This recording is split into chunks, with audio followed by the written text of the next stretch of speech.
The only other big question mark on where we go longer term is what the federal government does. We have a significant economic problem in the state. It's the collective of all the individual economic problems. And when you add up the collective, it's $61 billion to the state of New York. Well, we don't really care about the state budget. It has nothing to do with me.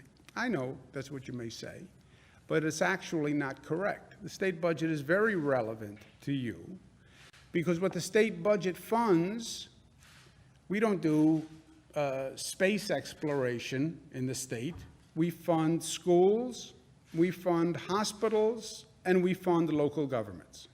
That's the state budget. A lot of words, but it funds schools, it funds hospitals, and it funds local governments. Local governments fund police, fire, all the heroes that we talk about. Hospitals, that's nurses, that's doctors, that's emergency room staff. The House passed the bill yesterday, which is a smart bill, which finally provides funding for state and local governments. They funded businesses, they funded millionaires, they funded corporations. Who did they forget? They forgot the police, the firefighters, the working Americans. What a shock, right? The House bill also has Medicaid funding. It increases food assistance, 100% federal reimbursement for FEMA costs, funding for testing, which is so important. Everyone says testing, testing, testing. Fine, we'll get it up and running, but we need funding.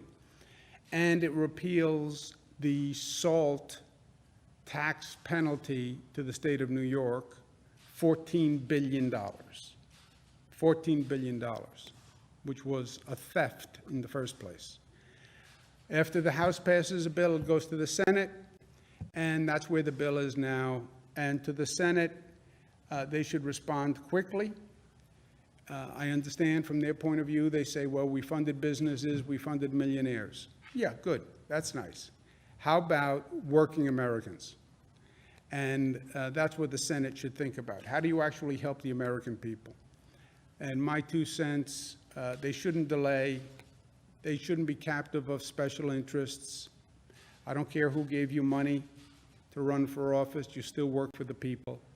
No corporate bailouts. Don't bail out corporations and then have them turn around and lay off American workers. Don't let them use government money to subsidize employee layoffs.